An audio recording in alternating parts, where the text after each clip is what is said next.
Muito obrigado pela sua audiência, muito obrigado você que está aqui comigo. Chegou a hora da gente falar com ele, né? É isso mesmo? A gente vai falar com o Dr. Marcelo Gondim, direto lá da Califórnia, que hoje vai tirar as suas dúvidas de imigração, né? Eu espero que a gente consiga sanar as suas dúvidas. Dr. Marcelo, muito boa noite. Boa noite, Paulo. Tudo bem?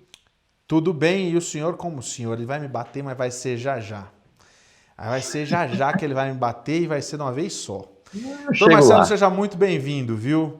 A melhor vista da Califórnia tá aí nesse... Ó, além de você ir lá se consultar com ele, você vai ver a cidade de um jeito simplesmente incrível. Doutor Marcelo, eu acho que a gente tem um monte de dúvida para hoje, né? Inclusive, é aquela situação. As pessoas têm muitos mitos na cabeça. É aquele diz que me disse com a internet, ao invés de ajudar, atrapalha, né? A gente tem que olhar certinho quais são as fontes que a gente está pegando as informações, não é, doutor? Com certeza. Os imigrantes têm esses canais, às vezes, grupos de WhatsApp, Facebook, eles criam seus grupos sem ter uma pessoa realmente que conhece o assunto fazendo parte desses grupos e começam a divulgar informações e às vezes, algumas informações, algumas dicas de como resolver alguns problemas completamente fora do que cabe na legislação, do que cabe no próprio bom senso, até às vezes, e sem ter nenhuma base para dar essas informações. E gera muita Pois, confusão. pois é, eu acho que assim, ó, de todas, existem várias, né? Vamos começar pela primeira. Eu acho que é uma pergunta simples e fácil, né? A imigração pode ter acesso ao meu imposto de renda e ao meu social security? Não, eles não podem ter acesso, são outras agências do governo. O imposto de renda Uhum, é gerenciado pelo Internal Revenue Service, que é o IRS. O uhum. Social Security é pelo Social Security Administration. São outras agências separadas do Department of Homeland Security. Então, eles não têm acesso a esses dados. São informações privadas. Calma, gente. É a mesma coisa daquela história. Eu vou até perguntar isso pro doutor aqui, ele vai falar para não falar que sou eu que estou falando. Estou indo tirar o meu visto de turismo ou o meu visto de estudante. Eles vão entrar na minha conta e saber que eu estou devendo R$ 5 negativos ali na minha conta, doutor? Não, eles não têm acesso também à sua conta bancária, nem nos Estados Unidos, nem no Brasil, nem em nenhum lugar. Bancos, a relação entre o banco e o cliente também é informação privilegiada, privada. A imigração não tem acesso a essa informação. Quando a imigração quer ver se tem uma coisa errada com sua conta do banco, eles pedem para você mandar cópia dos seus extratos bancários. Eles não vão lá e por trás de você e descobrem o que está na sua conta. Na realidade, isso não pode acontecer porque para você pedir o extrato bancário de alguém é sigilo bancário, né? Você precisa pedir para um juiz para quebrar o sigilo bancário da pessoa. Acho que essa que é a história, né, doutor? Aqui no Brasil. Ah, nos dois países, né? Você não Legal. pode ter essa conta do banco. São informações privadas. Não, então, bacana, isso já calma um monte de gente. Doutor, olha só, o Douglas Silva faz a seguinte pergunta. Boa noite, eu sou de Overland Park e gostaria de saber se realmente vai entrar em vigor a lei que em outubro imigrantes indocumentados não poderão usar os voos domésticos. Isso é uma dúvida, são mitos e verdades que a gente está tratando aqui. E aí, é verdade isso, doutor? Bom, é uma meia-verdade. O que acontece é o seguinte: existe essa regra. O Trump tem tem traçado uma guerra contra os estados chamados estados santuários, como Califórnia, Washington State, New York. Então, o que ele está fazendo é o seguinte: ele criar esse sistema da Real ID. É uma carteira de motorista especial que tem alguns códigos ali, algumas criptografias aí especiais, e esse é o único documento que você pode usar como identificação em voos domésticos, além do passaporte, obviamente. Mas carteira de motorista, por exemplo, eu sei que em Utah você tem um tal do privilégio de dirigir, uma Sim, licença sim. para dirigir, que é chamado privilégio. Isso não Aham. é o Real ID e não vai poder ser usado como um documento de identidade para você embarcar em um voo doméstico. Internacional nem se fala, tem que ser o passaporte com visto, alguma coisa, mas o voo doméstico vai ser restrito para essas pessoas que não têm a carteira de motorista. E, obviamente, que eles fazem isso por causa dos imigrantes indocumentados, porque os imigrantes que têm documento vão tirar a carteira, o EID normalmente, aqueles que têm permissão de trabalho, tal do Employment Authorization, aqueles que são cidadãos americanos naturalizados, aqueles que têm green card, residentes permanentes, eles não têm problema com o EID, mas os indocumentados vão O ter. visto F1 também dá o Real ID temporário, né? De acordo com a Isso, porque permanência você dele. tem, exatamente porque você está no status legal, você está mantendo o seu status, está indo para a escola, mantendo o seu F1, então, obviamente, que o DMV do seu estado vai dar uma carteira de motorista que é Real ID Compliant, quer dizer, que obedece aos requerimentos do Real ID. A diferença para todo mundo saber é aquela estrelinha que fica ali em cima, tá? Olha só, tá chegando bastante pergunta, doutor.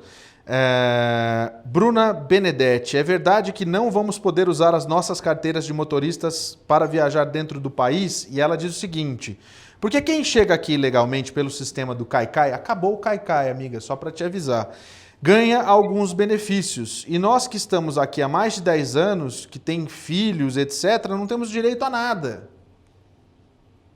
Desculpa, Paulo, como é o Caicai?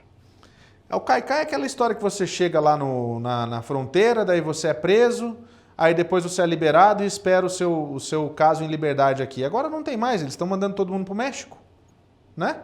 É bom, o Caicai, na verdade, então eu entendi agora o que você está querendo dizer, é a pessoa que entrou. Na verdade, essa pessoa que está entrando e comparece à fronteira e fala, eu quero aplicar para asilo, é um processo legal. A pessoa admitida no país, ela vai ter uma entrevista com um oficial de asilo da imigração, mas como tem muitos casos sendo processados, enquanto essa entrevista não ocorrer, a pessoa não pode ficar. Bom, agora está ficando preso, né? Então está negando a entrada, mas geralmente teria que deixar essa pessoa ficar no país de alguma forma com um contato, e quando marcasse a entrevista, a pessoa compareceria e depois, se não fosse aprovado o asilo, iria para a corte de deportação, onde levaria mais alguns anos ainda sendo deportado. Isso é o Caicai. Então, a pessoa geralmente sumia, não comparecia à entrevista de asilo ou à corte de imigração, caso o asilo fosse negado, e ficava aí no país. Esses não vão ter direitos como a Bruna, né? A Bruna está pensando que Isso. eles terão direitos. Eles vão estar iguais às pessoas que estão, os chamados overstay, entendeu? É uma situação interessante quando as pessoas falam eu encontrei muito isso aqui, as pessoas acham que entrar no país com um visto entrou pela porta da frente, e quem entrou pela fronteira entrou pela porta de trás, então teria causado um dano maior, teria causado uma infração maior ao país. Mas se você for pensar do ponto de vista prático, uma pessoa que veio com visto não imigrante, que disse que iria passar algum tempo no país, e essa pessoa ficou mais tempo do que foi dado, eu não estou culpando ninguém porque eu entendo isso. Eu sei que às vezes acontecem essas coisas. Mas a Sim. pessoa que falou que vinha entrar no país e ia sair com 6 meses ou com um mês, ficou, acabou quebrando a confiança do oficial de imigração que deixou a pessoa entrar. Já a pessoa que entrou pelo México não quebrou a confiança de ninguém, porque nunca foi dada confiança a essas pessoas. Sim, É só um ponto entendi. de vista, mas na Não, prática. eu entendo. Eu já cansei de discutir com os meus seguidores e com a minha audiência justamente isso. De qualquer forma, você estar ilegal aqui, você está infringindo alguma norma, seja ela qual for, que não te permite de estar aqui. O não permite já é a situação, né, doutor? Então é mais Exatamente. ou E menos outra coisa assim. também que muita gente se confunde quando você encontrar um americano ou uma pessoa, um brasileiro que está legalizado aqui, e ele fala, você está ilegal, você é criminoso. Estar ilegal aqui não é crime. Entrar no país, estar aqui ilegal, indocumentado, não é crime, é uma violação civil. Crime é quando você é deportado e retorna. Aí você cometeu um Que aí crime. você pode pegar até quantos anos, doutor, se você faz isso? Até 20 anos de prisão, não é? Você pode pegar, porque aí você está desobedecendo uma ordem da Corte Federal que deportou você, ou a imigração, que é um órgão federal, deportou você e você entrou em violação a uma ordem específica contra você do governo federal. Mais uma pergunta aqui, inclusive falando dessa coisa de estar ilegal ou não, já vou juntar aqui, ó. O Jonathan Silva. Não, aliás, é o Jonathan Silva. Minha dúvida é o seguinte: quem vem ilegalmente e se casa com um cidadão americano se legaliza? E ele fala o seguinte: eu sou casado no Brasil e a minha ex vive aqui nos Estados Unidos. Eu fiz o divórcio aqui, no Brasil. A minha pergunta: eu posso casar sem ser divorciado no Brasil? Peraí, então, ele se divorciou. Então vamos lá. Ele se divorciou aqui, nos Estados Unidos. E ele continua casado no Brasil. E aí ele está perguntando: eu posso me casar aqui sem estar divorciado no Brasil? Sim, porque tanto o casamento quanto o divórcio, em um país ou no outro, ele tem valor jurídico, valor legal, porque um país aceita, através da Convenção Internacional, os países aceitam esses atos cíveis que você pode cometer em um país e vai interferir no seu recorde em outro país. Da mesma forma, se você estiver casado no Brasil, tiver apenas separação judicial, mas não fez ainda o divórcio, e você se casar aqui, você cometeu bigamia. Mas o divórcio aqui é reconhecido. Só que para fazer... E isso é grave, né, doutor? Bigamia é grave, não é não? É um crime, geralmente não vai ser, perseguido pelas autoridades, não é uma coisa muito... Sim. Mas a imigração Mas é um crime. Pode deportar você. É um crime, a imigração pode deportar você por causa disso. Então, você só pode se casar aqui se tiver se divorciado realmente no Brasil ou aqui. Para o divórcio daqui valer no Brasil, ele tem que ser averbado no registro civil no Brasil através do consulado brasileiro nos Estados Unidos. Ok. Leonardo Azevedo, sei que o ESTA, para quem não sabe, o ESTA é aquela benesse que tem para quem mora na Europa, em alguns países da Europa, né? Eu sei que o ESTA permite que eu fique 3 meses nos Estados Unidos por viagem, mas ele permite múltiplas entradas por ano? E quanto tempo eu devo esperar entre essas entradas? Bom, o ESTA é um registro digital que você faz quando você tem um passaporte de um país que faz parte do Visa Waiver Program. É um programa que tem os Estados Unidos com tratado com outros países que não exigem vistos de um para o outro. Então, se você vai entrar com o ESTA, são 90 dias, não pode fazer extensão, não pode fazer mudança de status e não pense em passar do tempo com uma pessoa que entrou com B1, B2 e passou do tempo. É muito mais grave. Inclusive, se você for pego pela imigração, expirado os seus 90 dias, você não tem direito a ir para a corte de imigração para se defender. É deportação automática. Um outro problema grave também de entrar com ESTA, as pessoas não sabem disso, muitos até fazem isso e não são pegos por displicência da migração, mas você não deve usar o ESTA para entrada no país pela fronteira, seja Canadá ou seja pelo México. O ESTA é para você viajar de avião. Se você entrar pela fronteira, você pode ser preso na fronteira. Como? Sério mesmo isso? Eu não sabia disso. Para mim é uma Você novidade pode ser preso, tanto. não tem direito a ir para a corte de imigração para deportação.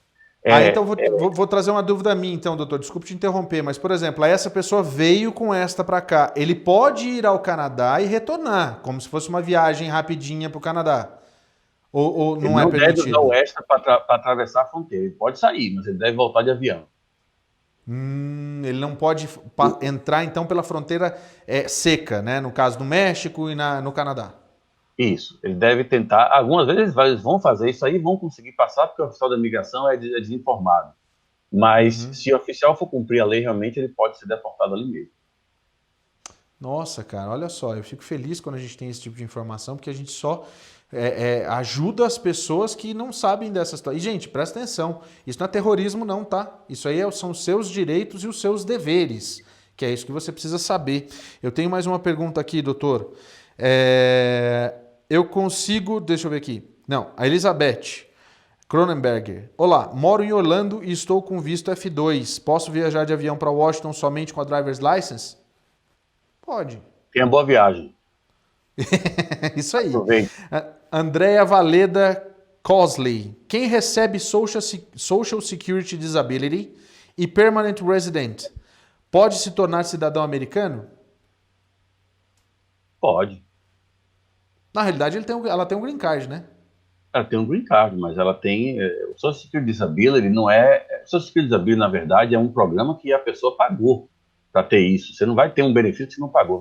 Todo mês, quando você trabalha nos Estados Unidos e você recebe o seu paycheck, e você paga seus impostos, ali tem o Social Security Disability, você está pagando ali. Então, se você sofrer uma disability, um acidente, você for desabilitado sem poder trabalhar, aquilo ali cobre isso aí porque você pagou. E isso não vai interferir Entendi. em você se naturalizar. Ah, é que eu acho que de certo ela deve estar pensando que isso é o public Public charge, entra charge. nas regras do public charge, pode ser isso, Uhum. né? Então É. não entra. Não entra e o public charge não vai ser aplicado para aplicação de naturalização. Somente para green card e vistos temporários. Olha que vai ter, o que tem, eu vou dizer para você, o que tem de gente correndo agora para fazer isso. Não Esse tá- public charge, Paulo, se a gente for falar dele aqui, a gente vai ter que fazer mais ou menos uns 15 programas aí para começar a Eu explicar. sei, é Né? complicado demais. Mas eu tô torcendo que isso não vai durar muito tempo, não. Se por um acaso Novembro. ficar, em novembro acaba. Acaba, né? Bom, Enfim. se novembro acabar, vai ser para acabar em janeiro, mas acaba. Vai acabar dia 7 de janeiro. Então, só tô vendo o caneteando. Vamos lá, mais uma pergunta aqui. Baiano 500. Consigo fazer um college na faixa de 12 a 15 mil dólares e poder lá na frente sonhar com sponsor? Não entendi a pergunta. Eu sei Mas o que ele ele está disse. falando. Por falar, eu sou baiano também, tá? Ou fui baiano. Então, somos conterrâneos. Então, o baiano é o seguinte: se você estudar aqui, fazendo o seu college, e for um college que tem um convênio com o SEVES, o Serviço dos Estudantes Estrangeiros, você com visto F1 e você se formar, conseguir o seu diploma, a imigração vai lhe dar 1 ano de estágio autorizado, trabalho autorizado como estágio, para você praticar o que você aprendeu. Esse é o chamado OPT, Optional Practical Training. No OPT, você geralmente vai ter um empregador. Se esse empregador quiser fazer para você um EB3, por exemplo, um green card através do trabalho, ele pode fazer, antes de acabar o OPT, você já vai estar com outra permissão de trabalho do processo EB3. Olha que legal. E o OPT também está na mira do presidente Donald Trump já há algum tempo já. Ele descobriu que tinha o OPT e já quis acabar com o OPT também. Mas esse eu acho que vai ser meio difícil de acabar. Quer dizer, enfim. Vamos para a próxima pergunta, doutor. Próxima pergunta. Calma aí. O Eduardo, estou fora de status. Eu devo pagar os meus taxes? Na verdade, isso aí é um mito também que as pessoas têm às vezes. Então, o fato de você estar no status, fora de status, legal, ilegal, com ordem de deportação, entrou pela fronteira, não interessa. Se você trabalhou, se você ganhou dinheiro, você tem que pagar os impostos. Porque se você for pego e for descoberto que você trabalhou e não declarou os impostos, não pagou os impostos devidamente, é o crime de evasão fiscal. Esse aí, você pode até na migração pedir abrigo, porque o IRS é muito pior que a migração. Ah, é? Eles Com correm certeza. atrás mesmo, né? Não, aí é Eu crime, olhei aí vai as... pra cadeia mesmo. A migração Eu não põe você só... na cadeia.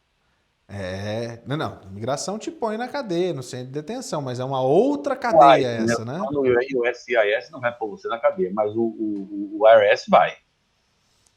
Então, por isso que aqui todo mundo... aqui não tem nem leão, pra você ter uma ideia. Não tem leão aqui. Aqui só as Aqui 3 tem o tio letrinhas já Sam. faz...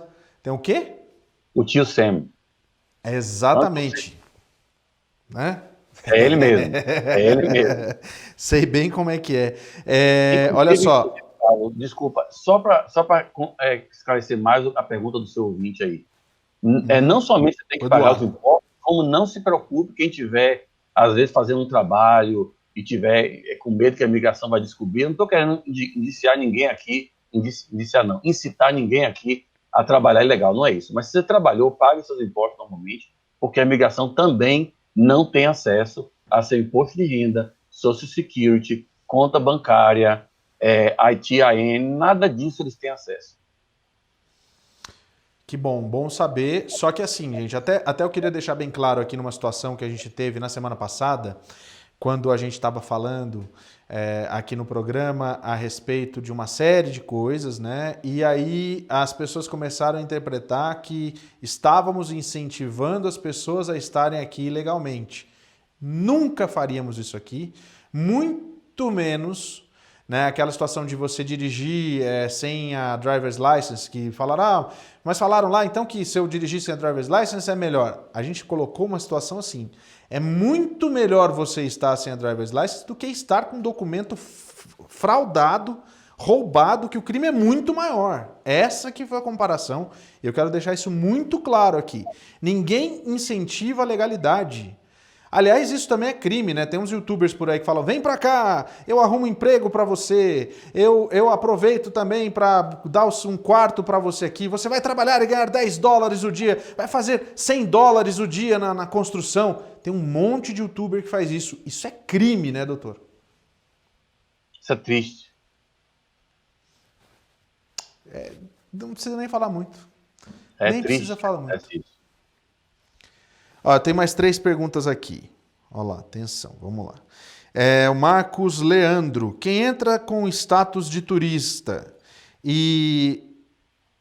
eu acho que é o I-94, está vencido. Quando se casar, ele tem que voltar para o seu país e pedir perdão ou espera para receber o green card nos Estados Unidos mesmo?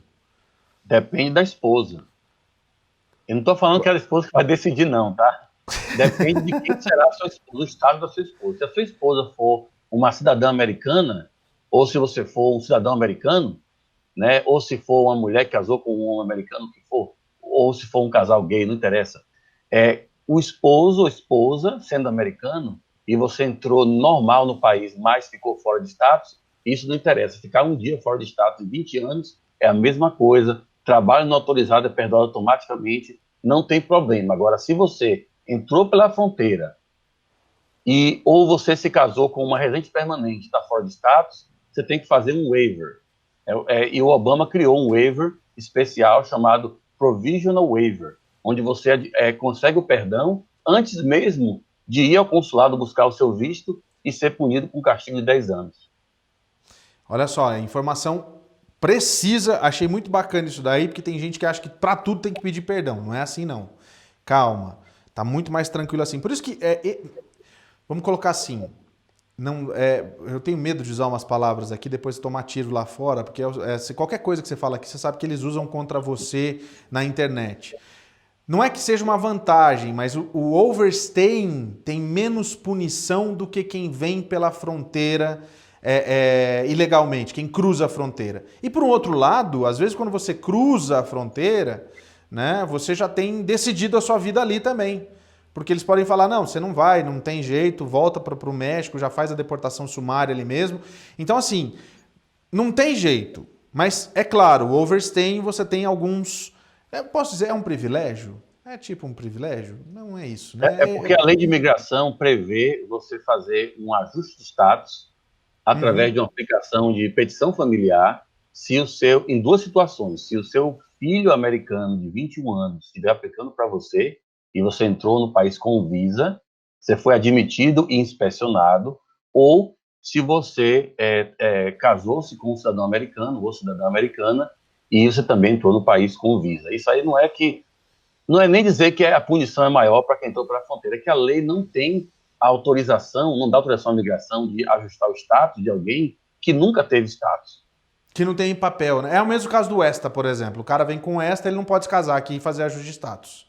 Né? Aí é que está uma exceção importante. Eu ia falar disso, eu estava falando do ESTA e me esqueci. O ESTA, você não pode pedir nenhum tipo de extensão ou ajuste de status, ou overstay, ou você pode pedir para trocar status. Nada. A única exceção é se você for beneficiário de uma petição familiar de um cidadão americano. Entendi. Que bom. Pra gente... aqui pra gente fechar, pode manda lá pra gente. Tem mais perguntas. As perguntas estão chegando, doutor. A gente tem, eu acho que mais 5, 6 minutos de programa, mas a gente tem mais perguntas que eu acho que a gente precisa chamar a atenção. Para você que quer entrar em contato, que a gente não conseguir responder você aqui, entre em contato com o doutor Marcelo Gondim através da gondimlaw.com, está aparecendo na sua tela, o telefone está aí também, 714-733-1277. Falamos português, hablamos espanhol e we speak English também, né, doutor? As 3 coisas. Não é? Isso. É verdade, ué? Então tá. Olha só, pergunta aqui. Kessia Raquel. O DACA ainda está funcionando? E outra, eu tenho filhos, se eles se casarem com americanos, eles podem passar documento para mim e para o meu esposo, mesmo que eu esteja sem status? Bom, vamos falar do DACA. O DACA São está duas funcionando partes, ainda. Nós estamos evitando, nós não estamos aceitando casos novos de DACA, porque o programa pode ser cancelado a qualquer momento. Existe litígio hoje que vai chegar até a Suprema Corte em relação a isso, e a gente não sabe como vai ficar isso. Mas os casos de quem já tem DACA, nós estamos conseguindo renovar com sucesso ainda. A outra Sim. pergunta é se a pessoa está indocumentada e tem um filho americano, se pode Não, legalizar. não. Se o filho se casa com um cidadão americano, né? E aí, no fim das contas, vai conseguir a residência permanente e depois vai virar cidadão também, se ela pode passar para os pais, que estão indocumentados. Quase. Você foi chegando lá e na hora H você bateu na trave. Vamos lá. A pessoa, então, está aqui nos Estados Unidos, entrou, está com um filho. O filho casou com a cidadã americana, daí ele vai Sim, ter o Green Card. Esse Green Card é válido por 2 anos, que é depois o, vai ter é que o provisório, né? tirar, é o provisório, condicional, depois ele vai tirar e vai virar o Green Card definitivo. Com 3 anos do primeiro Green Card, essa pessoa pode se naturalizar se tiver ainda casada ou casado com o cidadão americano que peticionou. E dessa forma, essa pessoa virou cidadão americano. Automaticamente já pode legalizar o pai e a mãe, desde que o pai e a mãe tenham entrado com visa. Entendi. Entendi. Entendeu? Que é muita regrinha, né, doutor? É muita Você nem regrinha, né? imagina. Por isso que eu não estudei, eu sou jornalista só. Então, né, parabéns o senhor que, né? O senhor, olha só, daqui a pouco ele vai me xingar no ar. Não vai me xingar porque a gente tem enfim, vamos lá. Olha lá, ó. Deixa eu aproveitar aqui, ó. Marcelo Ferreira, eu estou aqui pela fronteira. Fui pego pela imigração. Estou comparecendo. Subiu tudo aqui. Então vamos lá de novo. Deixa eu achar aqui a pergunta do Marcelo que fugiu. Estou aqui pela fronteira. Fui pego pela imigração. Estou comparecendo na imigração e agora estou pagando meus impostos.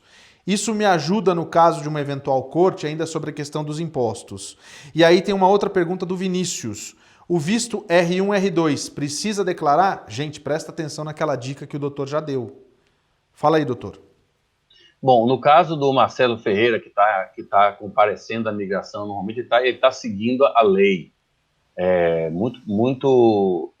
Parabéns, Marcelo, você está com boa intenção, você está seguindo a lei completamente, você está comparecendo aos appointments, eventualmente você vai ter uma entrevista, eu imagino que você deve ter aplicado para asilo, porque senão você não estaria mais aqui, e aí você deve estar vai ter uma audiência com o escritório da imigração que cuida do asilo, e se você não for aprovado no asilo, eles vão remeter o seu caso à corte de imigração para deportação, e aí você vai ter mais alguns anos aí com a corte defendendo para reaplicar esse asilo perante o juiz de imigração.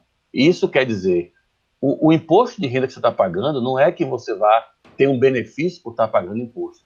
Você não vai ter o prejuízo de não ter pago, porque se não pagar o imposto e o IRS descobrir, você não vai poder ficar no país nem que você ganhe o asilo. Doutor, Leandro da Rocha Lemos. Quanto tempo leva para os pais receberem o Green Card depois do filho aplicar para eles?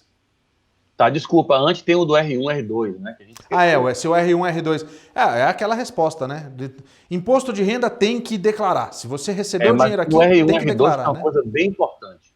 No R1, R2, você recebeu um visto de trabalho religioso, de trabalhador religioso, como talvez um pastor, ministro, algo assim, esse visto traz uma obrigação de que a única intenção sua de vir para aqui foi seguir a sua vocação religiosa. Você não pode ter nenhum tipo de trabalho. Eu tive um cliente da Nigéria que ele foi colocado em deportação porque ele trabalhou um dia como professor assistente de uma faculdade aqui na Califórnia. Chamaram ele para dar uma aula lá, que o professor estava faltando, e ele foi lá dar aula, mas ele era R1, como ministro. E por causa disso, ele teve problema na corte de deportação. Então, você não deve fazer nada que não seja da sua vocação religiosa. E se você Entendi. trabalhou e ganhou dinheiro com trabalho que não é da vocação religiosa, não é o que você ganhou da igreja, aí você vai estar numa situação meio...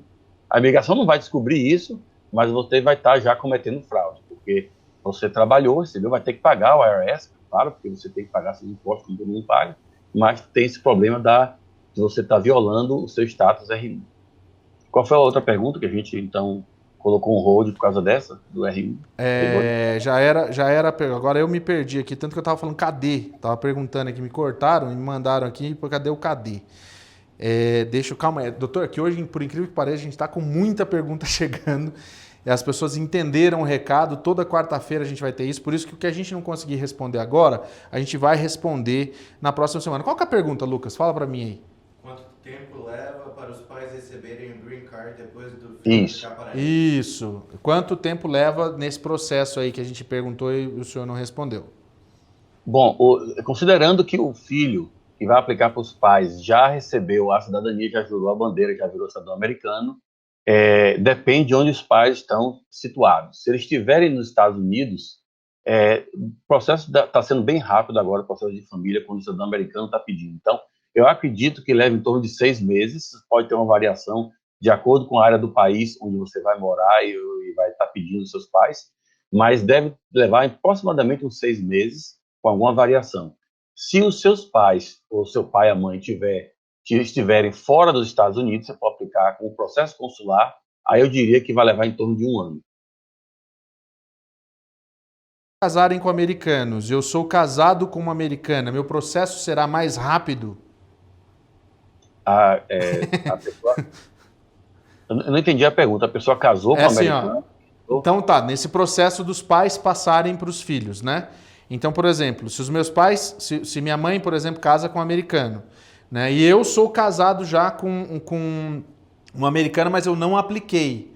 O meu processo vai ser mais rápido porque tá todo mundo ficando legal ou não? Não. Quer dizer, é a mesma coisa. Individualmente. Não tem nada a ver um processo com o outro. A migração vai olhar o processo de um oficial que vai tomar conta, o outro vai ser outro oficial, eles não vão se comunicar. Não tem essa network dos processos. Entendi. Doutor, mais uma vez, muito obrigado. Hoje a gente teve muita pergunta mesmo. Quem quiser continuar conversando com o doutor, na quarta que vem a gente vai estar aqui ao vivo para mais uma sessão de perguntas com o doutor Marcelo Gondim, da gondimlaw.com. Se você tem alguma dúvida, quer marcar a sua consulta com ele, vai lá no site, clica lá em appointment e daí você consegue marcar a sua consulta. Doutor, mais uma vez, muito obrigado. Uma boa noite. Hoje nós não vamos falar de política não, tá? Eu que agradeço a oportunidade. Não vamos falar de política hoje. Vamos hoje só continuar não. torcendo. Isso, só torcendo. Gostei do resultado de New Hampshire, viu? Só para te falar. Eu Gostei também de lá de Iowa. Estamos indo bem. Isso. Tomara que continue. Estamos indo bem. Doutor, muito obrigado. Boa noite, viu? Boa noite, Paulo. Boa noite a todos também. Até a próxima.